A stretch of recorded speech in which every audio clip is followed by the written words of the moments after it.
The federal ఆంధ్రప్రదేశ్కి స్వాగతం.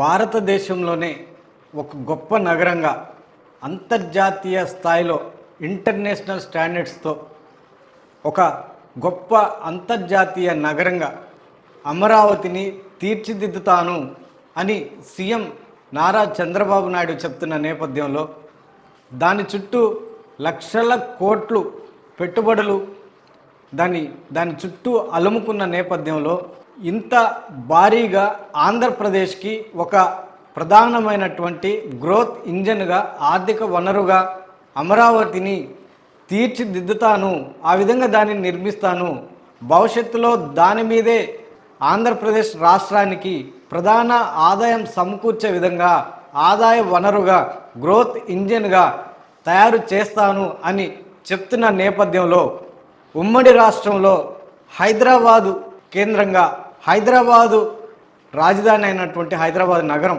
నాడు విభజనకి ఏ విధంగా దారితీస్తుందో అదే రకమైన పరిస్థితులు ఆంధ్రప్రదేశ్లో కూడా వేర్పాటువాదానికి విభజనకి దారితీసే అవకాశాలు ఉన్నాయి అన్న అంశాలు ప్రస్తుతం పెద్ద ఎత్తున చర్చ జరుగుతుంది.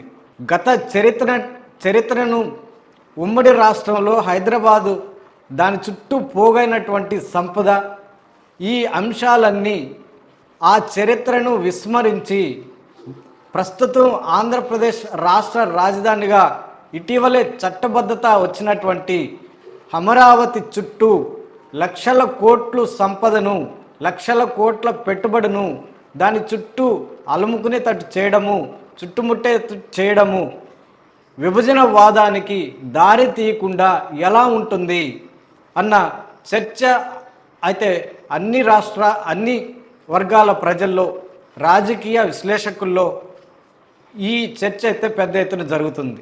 దీనికి ప్రధానమైన కారణం ఆంధ్రప్రదేశ్లో అంటే నాడు ఉమ్మడి ఆంధ్రప్రదేశ్గా ఉన్నప్పటి నుంచి ఇప్పటి వరకు ఆంధ్రప్రదేశ్లోని ఒక హైదరాబాదును తప్ప మిగతా నగరాలను పట్టించుకోకపోవడము, జిల్లా కేంద్రాలను నిర్లక్ష్యం చేయడము, హైదరాబాదు చుట్టూ సంపదను పోగయ్యేటట్టు చేయడము, హైదరాబాద్ని ప్రధాన ఆర్థిక వనరుగా కేంద్రీకృతంగా తయారు చేయడము, పరిపాలనను, రాష్ట్ర ఆర్థిక సంపదను వికేంద్రీకరణ చేయకపోవడము, ఈ అంశాలన్నీ ఇప్పుడు అమరావతి చుట్టూ పెద్ద ఎత్తున చర్చనీయాంశంగా మారాయి. కూటమి ప్రభుత్వం సీఎం నారా చంద్రబాబు నాయుడు పదే పదే అమరావతి గురించి, దాని డెవలప్మెంట్ గురించి, దాని భవిష్యత్తు గురించి, దానిలో పెట్టుబడులు పెట్టే అంశాల గురించి, అది అంతర్జాతీయ నగరంగా ఏ విధంగా అభివృద్ధి చేస్తామన్న చెప్తున్న అంశాల గురించి, ఈ అంశాలన్నీ ఇటు రాయలసీమ ప్రజల్లో కానీ ఇటు ఉత్తరాంధ్ర సంబంధించినటువంటి ప్రజల్లో ఒక రకమైనటువంటి గుబులును రేకెత్తిస్తోంది అన్న చర్చ కూడా పెద్ద ఎత్తున జరుగుతుంది. రాయలసీమకు చెందినటువంటి సీనియర్ మోస్ట్ రాజకీయ నాయకులు, విశ్లేషకులు, ఇటు ఉత్తరాంధ్రకు సంబంధించినటువంటి సీనియర్ పొలిటీషియన్స్, విశ్లేషకులు ఈ అంశాలని బేరీజు వేసుకుంటూ అమరావతి అనేది రాష్ట్ర భవిష్యత్తులో ఒక వేర్పాటు వాదానికి ఒక కేంద్ర బిందువుగా మారే ప్రమాదం ఉంది. గత చరిత్రని దృష్టిలో పెట్టుకొని అమరావతిని అభివృద్ధే కాకుండా రాష్ట్రంలో అన్ని ప్రాంతాలని సమదృష్టితో చూస్తూ అన్ని జిల్లా కేంద్రాలని సమభావనతో ఆర్థిక వనరులుగా జిల్లా కేంద్రాలతో పాటు అన్ని నగరాలని డెవలప్ చేయడం పైన ప్రభుత్వాలు దృష్టి సారించాలి. కానీ నారా చంద్రబాబు నాయుడు దృష్టి కానీ కూటమి ప్రభుత్వం దృష్టి కానీ ఆ విధంగా అయితే కనిపించడం లేదు.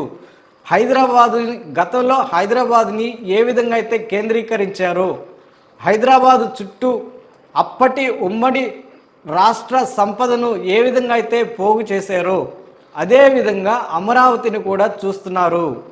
దీని చుట్టూ పెద్ద ఎత్తున వ్యాపారము చేయడానికి, ఈ విధమైనటువంటి కార్యకలాపాలు నిర్వహించడానికి కూటమి ప్రభుత్వం నారా చంద్రబాబు నాయుడు చూస్తున్నారు. కానీ వికేంద్రీకరణ కానీ ఆర్థిక పరమైనటువంటి అసమానతలు రాకుండా రాయలసీమ వెనుకబడినటువంటి రాయలసీమ ప్రాంతాలని డెవలప్ చేయడంలో కానీ వెనుకబడినటువంటి ఉత్తరాంధ్ర ప్రాంతాల మీద సమభావన దృష్టి చూపించడం కానీ చేయడం లేదు అన్న విమర్శలు అయితే పెద్ద ఎత్తున వినిపిస్తున్నాయి. కూటమి ప్రభుత్వం ఈ అంశాలని పరిగణలోకి తీసుకుంటుందా, లేకపోతే అమరావతిని హైదరాబాద్ లాగే ఆర్థిక పరంగా కానీ, రాజకీయ పరంగా కానీ, సాంస్కృతిక పరంగా కానీ అన్ని అంశాల్లో అమరావతిని హైదరాబాద్ లాగా ఒక గ్రోత్ ఇంజన్గా, ఆర్థికపరమైనటువంటి ఒక ప్రధాన నగరంగా డెవలప్ చేస్తారా అన్న అంశాలు కూడా పెద్ద ఎత్తున ప్రశ్నార్థకంగానే మారాయి. ఉమ్మడి ఆంధ్రప్రదేశ్లో సుదీర్ఘ కాలం పాటు అందరికంటే ఎక్కువ కాలం పరిపాలన చేసినటువంటి నారా చంద్రబాబు నాయుడుతో పాటు అప్పుడు ఎక్కువ కాలం అధికారంలో ఉన్నటువంటి కాంగ్రెస్ ప్రభుత్వంతో పాటు అటు తెలుగుదేశం ప్రభుత్వాలు కానీ ఈ ప్రభుత్వాలన్నీ ఉమ్మడి రాష్ట్రంలో వ్యవహరించినటువంటి తీరు వల్ల హైదరాబాదు చుట్టూ సంపదంతా పోగైంది. హైదరాబాద్ కేంద్రంగానే అంతర్జాతీయ స్థాయి సంబంధించినటువంటి విద్యాలయాలు కానీ, వైద్యపరమైనటువంటి సంస్థలు కానీ, ఐటీ రంగానికి సంబంధించినటువంటి సంస్థలు కానీ, ఇట్లా అన్ని రకాల సంస్థలన్నీ హైదరాబాద్ కేంద్రీకృతం కావడం ఒక పెద్ద ఎత్తున విభజన వాదానికి ఒక బలం చేకూరింది. దీని మీద అంత అవగాహన లేకుండా గత చరిత్రని విస్మరించి అమరావతి చుట్టూ, అమరావతి కేంద్రంగానే నారా చంద్రబాబు నాయుడు ఆలోచనలు చేయడము పూర్తి అసంబద్ధము.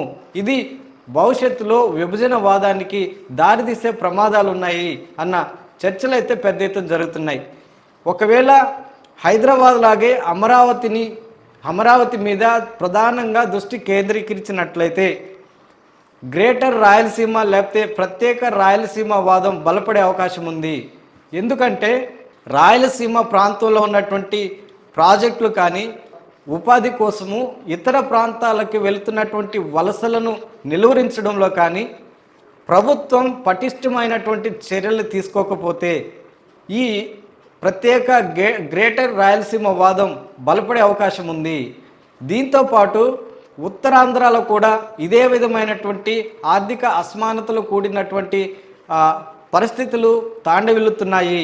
అక్కడ ఉత్తరాంధ్ర మరీ వెనుకబడిన ప్రాంతంగా గుర్తించబడింది.